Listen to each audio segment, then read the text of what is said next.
नमस्कार, विठ्ठल बोलेमध्ये स्वागत. मी विठ्ठल पाटील. शेतकऱ्यांचे सध्या सुगीचे दिवस सुरू आहेत. सुगी हा शब्द शेती आणि शेतकरी यांच्याशी संबंधित आहे, पण तो एक वाक्यप्रचार झालेला आहे की सुगीचे दिवस आले म्हणून. खरीपाचा हंगाम संपता संपता सुगी सुरू होते आणि सुगीच्या दिवसात आपण पाहतो की ग्रामीण भागात विविध प्रकारचे विक्रेते येतात. त्यात एक महत्त्वाचा विक्रेता म्हणजे एक बाई जी डोक्यावर पाटी घेऊन सुया घे, दोर घे, पोत घे असं जे आरोळी देत एका विशिष्ट लय आणि तालात ती आरोळी द्यायची, तो प्रसंग आजही अनेकांना आठवत असेल. खरं तर हा प्रसंग आठवायचं कारण तितकंच गंभीर आहे. कारण ज्या सुगीच्या दिवसात शेतकऱ्यांच्या दारात असे विक्रेते यायचे, विविध वस्तू घेऊन यायचे, पण आज शेतकऱ्यांवर नेमकी उलटी परिस्थिती आलेली आहे. शेतकऱ्यांना आज किडनी घ्या, लिव्हर घ्या, डोळे घ्या आणि आम्हाला कर्जमुक्त करा अशी आरोळी देण्याची वेळ आली. खरं तर शेतकऱ्यांवर हा आलेला अत्यंत गंभीर प्रसंग म्हणावा लागेल. शेतकऱ्यांच्या आत्महत्या आजही होत आहेत. आजकालची वर्तमानपत्र जरी आपण पाहिली तरी कोणत्या ना कोणत्या जिल्ह्यात शेतकऱ्याची आत्महत्या ही झालेलीच असते. इतका हा गंभीर प्रश्न शेतकऱ्यांसमोर आवासून आहे. हिंगोली जिल्ह्यातील काही शेतकऱ्यांनी थेट आपले अवयव विक्रीस काढले. का बरं? कारण तुम्ही शेतमालाला हमीभाव देत नाही, ऊसाच्या FRPचे तुकडे होत आहेत, कापसाला योग्य दर मिळत नाही, अशा अनेक समस्या शेतकऱ्यांसमोर आहेत. मग शेतकरी म्हणतो आमच्या शेतमालाला हमीभाव नाही, किमान आमच्या अवयवाला तरी हमीभाव द्या, अशी म्हणण्याची वेळ शेतकऱ्यांसमोर आलेली आहे. खरं तर या आंदोलनाकडे जर गांभीर्यानं पाहिलं तर खरोखरच शेतकऱ्याचं हाल किती किती मोठ्या प्रमाणात होत आहे हे यावरून दिसत आहे. शेतकरी संघटना आंदोलनं करतायत. त्यांच्या आंदोलनाचे जे मार्ग आहेत त्याला अनेक वाटा फुटत आहेत. शेतकरी संघटना आणि त्यांच्या नेत्यांमध्ये सुद्धा एकमत नाही. मार्ग एक असला तरी त्या मार्गाला वाटा अनेक फुटल्यामुळं त्या मार्गाचंच अस्तित्व नाहीसं होतंय काय, अशी भीती आज शेतकऱ्यांसमोर आहे. खरं तर शेतकऱ्यांना वाली कोणच नाही हे स्वातंत्र्यपूर्व आणि स्वातंत्र्यानंतर सुद्धा शेतकऱ्यांच्या लक्षात आलेलं आहे. शेतकऱ्यांच्या अनेक पिढ्या झिजल्या, शेतीसाठी झिजल्या, शेती उत्पादनासाठी झिजल्या. स्वतःचं पोट भरता भरता जगाचं पोट भरण्यासाठी ते रात्रंदिवस राबतायत, घाम गाळतायत, पण त्याची किंमत काय आणि त्याच्या शेतमालाची किंमत काय ह्याचा जर विचार केला तर खरोखरच शेती हा विषय गांभीर्याने घेण्याची गरज आहे. आज महाराष्ट्राचे मुख्यमंत्री सुद्धा म्हणतात मी स्वतः शेतकरी आहे, मला शेतकऱ्यांच्या व्यथा माहिती आहेत. हो, पण शेतकऱ्यांच्या व्यथा दूर करण्यासाठी जे जे प्रयत्न केले पाहिजेत ते कोण करणार? शेतकरी संघटना भांडतायत. मगाशीच सांगितल्याप्रमाणे त्यांचा मार्ग एक नाही.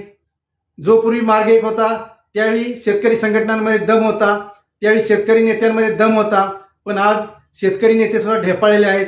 त्याचं कारण त्यांची वज्रमूठ राहिलेली नाही. साधं उदाहरण जर आपण घेतलं तर एक ऊस लगेच मोडता येईल, पण ऊसाची मोळी मोडायचं म्हटलं तर ते शक्य होणार नाही.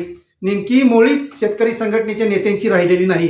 प्रत्येक जण वेगवेगळ्या मार्गानं वेगवेगळ्या मागण्या, एकाने एक मागणी केली तर त्याला क्रॉस करण्यासाठी दुसऱ्याने दुसरीच मागणी करायची आणि त्याला फाटे फोडायचे, असे जे विषय पुढे यायला लागलेत त्यामुळं शेतकरी अक्षरशः वाऱ्यावर आहे. त्याला आजकाल कुणाचाच आधार नाही. अशा शेतकऱ्यांनी शेवटी काय करावं? तर त्यांनी नामी युक्ती काढली म्हणा किंवा त्यांना काहीतरी सुचलं म्हणा. कुटुंबियांचं आरोग्य आणि कुटुंबीय जगावे म्हणून या शेतकऱ्यांनी आज स्वतःचे अवयव विक्रीस काढले आहेत. खरं तर ही बाब हास्यास्पद आणि हसण्यावारी नेण्यासारखी नाही. खरोखर काही शेतकऱ्यांवर ही वेळ येते. काही शेतकरी जीव देत आहेत, आत्महत्या करतायत. का तर कर्जाचा डोंगर फेडायचा कसा आणि या समाजात जगायचं कसं. पण ज्या शेतकऱ्यांनी आत्महत्या करण्याऐवजी आमचे अवयव घ्या आणि आम्हाला वाचवा अशी आर्त आरोळी द्यायला सुरुवात केली, ही आरोळी खरं तर शेतकरी संघटनेच्या नेत्यांच्या आणि सरकारी अधिकाऱ्यांच्या आणि नेत्यांच्या आणि मंत्र्यांच्या कानावर पोहोचलीच पाहिजे आणि खरोखर सरकारने याची दखल घेतलीच पाहिजे. कारण शेतकऱ्यांनी यापूर्वी काही प्रकारे गुपचूप अवयव विक्री केलेही असतील, ती बातमी हळूहळू पाझरत गेली असेल आणि त्यानंतरच शेतकऱ्यांना ही पुढची आयडिया सुचली असेल की आपल्यासमोर अवयव दान नव्हे तर अवयव विक्री हाच पर्याय आहे. अवयव विक्री केली तरच आपलं कर्ज पेटेल आणि तरच आपली मुलं बाळं सुखात राहतील. खरं तर शेतकऱ्यांच्या मुलाबाळांनी सुखात राहावं त्यांचं चांगलं शिक्षण व्हावं, त्यांनी योग्य मार्गदर्शनातून पुढे यावं, अधिकारी व्हावं, कारखानदार व्हावं किंवा खरा आणि चांगला प्रगतशील शेतकरी व्हावा. पण हे होणार कशातून? तर शिक्षणातून. जर शेतकऱ्यांच्या मुलांना शिक्षणच मिळालं नाही तर त्यांनी करायचं काय? म्हणून आज जे शेतकरी ऐन सुगीच्या दिवसात आमचे अवयव घ्या अवयव म्हणून जे आरोळी देत आहेत आणि त्यांनी थेट आपल्या अवयवाचे दर सुद्धा ठरवले आहेत. किडनी 60,000 रुपये, लिव्हर 50,000 रुपये आणि डोळे 20,000 रुपये किमतीत आम्ही द्यायला तयार आहोत. हे घ्या, सरकारनं घ्यावं, कुणाला तरी विकावं, आम्हाला कर्जमुक्त करावं किंवा ज्यांना कुणाला अवयव हवे असतील त्यांनी ते अवयव घ्यावेत. खरं तर हा कायद्याला धरून विषय नाही. अवयव विक्री आणि अवयव तस्करी याच्याबद्दल यापूर्वी बऱ्याच वेळा उहापोह झालेला आहे. अनेकदा किडनी तस्करांवर कारवाई झालेली आहे. त्यामुळं कायद्याला धरून जरी विषय नसला तरी वेळ आल्यावर जीव देण्यापेक्षा आपण काहीतरी मार्ग अवलंबला पाहिजे असं शेतकऱ्याला वाटत असेल. आम्हाला शेतीच्या मालाला हमीभाव मिळत नाही, पण किमान आमच्या अवयवाला तरी हमीभाव आहे तो द्या आणि आम्हाला वाचवा. हे शेतकऱ्यांचं उपवासात्मक सुद्धा आंदोलन असू शकेल. पण यातून बोध घेण्यासारखा खूप मोठा आहे. कारण शेतकऱ्यांची आज परिस्थिती पाहिली तर शेतकरी खूप दयनीय अवस्थेत आहे.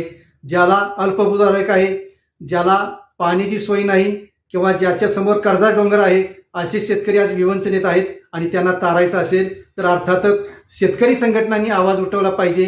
केवळ ऊस दर, कापूस आणि इतर पिकांवर अशा गोष्टींवरच आंदोलन करण्यापेक्षा शेतकऱ्याच्या प्रत्येक गोष्टीवर, शेतकऱ्याच्या प्रत्येक बाबीवर आज आंदोलनाची गरज आहे. सरकारचं लक्ष वेधण्याची गरज आहे. अनेक बँका किंवा सहकारी संस्था असतील, खुद्द कारखानदार असतील, साखर कारखाने असतील, यांच्याकडून जी शेतकऱ्यांची फसवणूक होते त्याची आकडेवारी उघड करून त्यासाठी तशा पद्धतीनं आंदोलनांची गरज निर्माण झाली आहे. इतकंच या शेतकऱ्यांच्या अवयव विक्रीच्या आंदोलनातून दिसून येत आहे. धन्यवाद. असेच नवनवीन विषय ऐकण्यासाठी लाईक, सबस्क्राईब आणि बेल आयकॉनवरती क्लिक करा.